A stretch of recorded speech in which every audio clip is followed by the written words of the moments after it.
Hey guys, welcome back to my channel. Say hi to study Steshna Vashne, and in today's video we will cover properties of isoproduct curve. Last video में हम लोगों ने आइसोप्रोडक्ट curve को समझा था, उसकी definition देखी थी, डायग्राम देखा था, MRTS को समझा था, उसकी एक टेबल भी देखी थी और साथ में सारे नोट्स भी बनाए थे। तो इस वीडियो में हम सिर्फ और सिर्फ आइसोप्रोडक्ट कर्व की प्रॉपर्टीज़ को देखेंगे। लगभग 6 से 7 8 प्रॉपर्टीज़ हैं। सेम वही प्रॉपर्टीज़ हैं जो हमने इंडिफरेंस कर्व की देखी थी, एज इट इज़ सेम ही हैं, डायग्राम्स भी सबके सेम हैं, बस वहाँ हमने कंजप्शन की बात की थी, यहाँ हम प्रोडक्शन की बात करेंगे। तो अगर इंडिफरेंस करके वीडियो नहीं देखी है और लास्ट जो मैंने वीडियो समझाई है जिसमें मैंने आइसोप्रोडक्ट कर्व होता क्या है वो समझाया है, तो सबसे पहले उन दोनों वीडियो को चेकआउट करो। दोनों की ही लिंक मैं डिस्क्रिप्शन बॉक्स में दे दूंगी। सबसे पहले उनको समझना, फिर उसके बाद इस पे आना, ठीक है। So let us start without any further due. Okay, तो जो पहली प्रॉपर्टी है वो है हायर कर्व हायर प्रोडक्शन। मतलब जितना ज़्यादा हम दूसरे कर्व की तरफ जाएंगे उतना ज़्यादा हमारा कंजप्शन बढ़ेगा।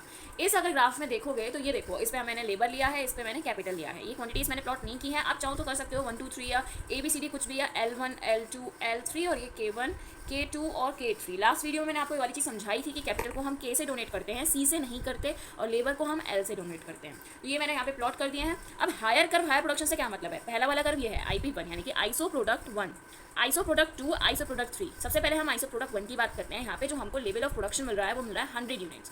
हम हायर आईसी कर्व पे गए, सॉरी IP कर्व पे, तो हमको जो कंजप्शन प्रोडक्शन का लेवल है वो इंक्रीज होकर मिल रहा है 200। फिर उसके और हायर पे गए तो हमको मिला 300। अब यहाँ से क्या पता चल रहा है कि जितना ज़्यादा हम हायर कर्व पे जा रहे हैं उतना ज़्यादा हमारा जो प्रोडक्शन का लेवल है वो भी हाई हो रहा है। तो इसका मतलब higher curve gives higher production to the producer. अब इसका जो ग्राफ है अगर हम वो बनाएं तो देखो कैसे बनेगा। सबसे पहले वही सेम जो मैं बात हर वीडियो में कहती हूँ कि एक्स एक्सिस और वाई एक्सिस को प्लॉट करेंगे, साथ में हम ऑरिजिन को भी प्लॉट करेंगे। अब यहाँ पे मैं लेबर लेती हूँ और यहाँ मैं कैपिटल लेती हूँ, ठीक है। मैंने क्या बताया? Higher curve gives higher production. पहले एक कर्व बना लो, फिर दूसरा बना लो, फिर तीसरा बना लो। सिंपली एक लाइन यहाँ से ऐसे निकाल दो। इसके पीछे का रीज़न मैं आपको एक और प्रॉपर्टी है कॉन्वेक्स टू द ऑरिजिन, वो बताऊँगी तब समझ में आएगा। Plus X axis Y axis को ज्वाइंट कर दो ताकि जो उसका डिटर्मिनेशन पॉइंट है वो हमें मिल सके। ABCD प्लॉट कर दो। ये जो पॉइंट है यहाँ पर लिख दो IP1 IP2 IP3, मतलब iso product curve 1, iso product curve 2, iso product curve 3। सबका प्रोडक्शन लेवल हमें बड़ा हुआ दिखाना है तो 100 200 एंड 300। आप कोई भी डिजिट यहाँ पे ले सकते हो, ये इजी पड़ती है तो ये ले लो। आई होप आपका इसका ट्यूटोरियल भी समझ में आया होगा। अब देखो ये प्लॉट करें तो यहाँ पे भी 1 2 3, यहाँ पे लिख लो 2 4 6। चाहो तो जैसे मैंने उसमें लिखा है L1 L2 L3 या K1 K2 K3 वो भी लिख सकते हो। यहाँ कॉमे में ये ब्रैकेट में ये भी लिख दो कि हम किस चीज़ से इसको डोनेट करते हैं। आई होप ये वाला ग्राफ आपको समझ में आया। Higher IC curve give IP curve give higher production level to the consumer. मतलब ज़्यादा उस पर जाएंगे, जितने बड़े आगे वाले पे जाएंगे उतना अच्छा हमें प्रोडक्शन बढ़ता जाएगा, ठीक है। एक चीज़ और, हर एक IP कर्व का खुद का प्रोडक्शन लेवल होता है, सेम प्रोडक्शन लेवल किसी का भी नहीं होगा। ये भी एक इसकी प्रॉपर्टी है, ठीक है। नेक्स्ट प्रॉपर्टी की तरफ अगर हम मूव ऑन करें, two curve does not intersect, मतलब दो IP कर्व कभी भी इंटरसेक्ट नहीं हो सकते। इसके पीछे क्यों? क्योंकि देखो अभी मैंने आपको क्या चीज़ बताई कि हर एक IP का खुद का एक प्रोडक्शन लेवल है।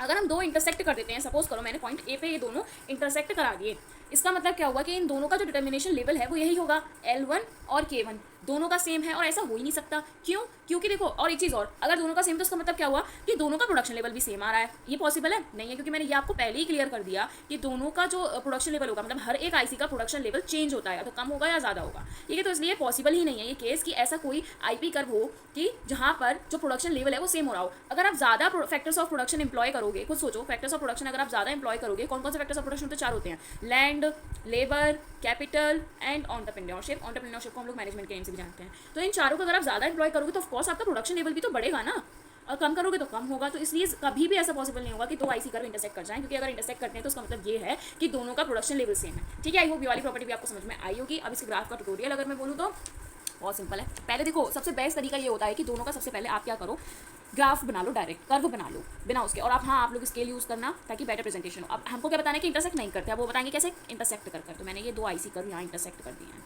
सॉरी मैं बार बार IC बोल रही हूँ क्योंकि डिफरेंस कर्व भी सेम होता है, लेकिन आप प्लीज़ समझ जाना कि IP बोल रही हूँ। यहाँ पे मैंने कैपिटल ले ली, यहाँ पे मैंने लेबर ले लिया, यहाँ पे IP1 IP2, ठीक है। और यहाँ प्लॉट कर दो 100 एंड 200। चाहो तो 100 और 100 भी कर सकते हो, दिखाने के लिए कि ऐसा पॉसिबल नहीं है। और अगर ऐसा भी कर रहे हो तो आप अपनी थ्योरी में लिखना कि देखो जैसे कि IP1 का जो प्रोडक्शन लेवल है वो 100 है, तो IP2 का 200 है। इसलिए ऐसा पॉसिबल ही नहीं है कि इन दोनों पे एक पॉइंट ऐसा हो जो हमें सेम लेवल ऑफ प्रोडक्शन दे, ठीक है। आई होप ये वाली चीज़ भी समझ में आई होगी। अब जो नेक्स्ट प्रॉपर्टी है उसको देखते हैं। नेक्स्ट प्रॉपर्टी क्या है कि हर एक पॉइंट हमें इक्वल लेवल ऑफ प्रोडक्शन देगा। मतलब एक आईपी पे कई सारे पॉइंट्स हो सकते हैं, ये इसकी एक अलग प्रॉपर्टी है कि there are infinite number of points on the IC curve. जैसे एक और प्रॉपर्टी मैं बताऊँ आपको, तीसरी प्रॉपर्टी के इन्फाइनाइट नंबर होते हैं। मतलब एक कर्व पर इन्फाइनाइट नंबर होते हैं। ये वाली चीज़ आप जानते हो कि कोई भी अगर हम लाइन ड्रॉ कर रहे हैं तो उस पर इन्फाइनाइट नंबर्स होंगे, क्योंकि हम उसको काउंट नहीं कर सकते। तो ये कर्व मैं अगर बनाऊँ तो इस पर इन्फाइनाइट नंबर ऑफ पॉइंट्स होंगे विच आर नॉन काउंटेबल। ये एक और प्रॉपर्टी है इसकी, इसको याद रखना। अब इसी से रिलेट करती है हमारी ये वाली प्रॉपर्टी कि each point gives equal level of production. Point तो बहुत सारे होते हैं लेकिन हर एक पॉइंट हमें इक्वल लेवल ऑफ प्रोडक्शन देगा। आईसी कर्व में क्या होता था, इक्वल लेवल ऑफ कंजप्शन देता था, यहाँ प्रोडक्शन देगा। जैसे A B C E D E F तक मैं बात करूँ तो हर एक पॉइंट का जो प्रोडक्शन लेवल है वो हमें सेम मिलेगा, क्योंकि दोनों का जो लेबर और कैपिटल है वो अलग अलग यूज हो रहा है, तो उसको अलग अलग तरीके से ही एम्प्लॉयमेंट होगा और उसी की वजह से जो प्रोडक्शन लेवल है वो चेंज होकर एट लास्ट इक्वल ही बैठेगा। आई होप ये वाली प्रॉपर्टी भी समझ में आई होगी। अब जो मोस्ट इंपॉर्टेंट प्रॉपर्टी है हमारी आइसो प्रोडक्ट कर्व की या फिर इंडिफरेंस कर्व की, दोनों की है कि it is convex to the origin of shape. मतलब कॉन्वेक्स होता है, कॉन्वेक्स और कॉन्केव आपने पढ़े होंगे। ऑरिजिन के जो बाहर की तरफ वाला जो एरिया जो शेडेड पार्ट है ये हमको दिखाता है कि कॉन्वेक्स टू द ऑरिजिन है। इसी वजह से हम ये वाली चीज़ ड्रॉ करते हैं ताकि हमको डिटर्मिनेशन पॉइंट मिल सके इसका। ठीक है, आई होप ये वाली चीज़ समझ में आई होगी कि मैंने पीछे वाले ग्राफ में ये क्यों बनाया था। ओके, अब इसके पीछे का रीजन क्या है कि कॉन्वेक्स टू द ऑरिजिन क्यों होता है, बिकॉज ऑफ एमआरटीएस। एमआरटीएस क्या था, लास्ट वीडियो में मैंने बताया है कि ये एक ऐसी रेट होती है जिस रेट पर हम तैयार हो जाते हैं कि हम एक लेबर को, मतलब एक लेबर ले लो या कोई दूसरी फैक्टर ले लो, एक पर्टिकुलर फैक्टर की कितनी यूनिट एक्स्ट्रा एम्प्लॉय करने के लिए हम दूसरे को सेक्रीफाइस करते हैं, वही रेट हमें दिखाती है एमआरटीएस। और इसी की वजह से iso product curve convex to the origin shape का होता है। आई होप ये वाली प्रॉपर्टी भी आपको क्लियर हुई होंगी। आगे बढ़ने से पहले अगर आप लोगों को artistic work, project file, drawing, sketches वगैरह देखने का शौक है तो आप लोग मेरा दूसरा चैनल स्टूडेंट मटेरियल हेयर जाके चेकआउट कर सकते हो, जिसकी लिंक मैंने डिस्क्रिप्शन बॉक्स में दे रखी है। Thank you. अगर ओवरऑल देखी जाए तो मोस्ट इंपॉर्टेंट जो प्रॉपर्टी वो कौन सी है, कॉन्वेक्स टू द ऑरिजिन वाली, यानी कि ये वाली।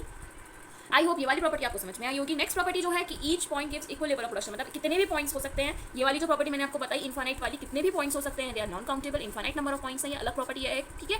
लेकिन हर एक पॉइंट जो है वो इक्वल लेवल ऑफ प्रोडक्शन हमें देता है, ठीक है। तो ये तीन प्रॉपर्टी हो गई, एक तो convex to the origin, infinite numbers और each point give equal production. I hope ये वाली तीनों समझ में आई होंगी।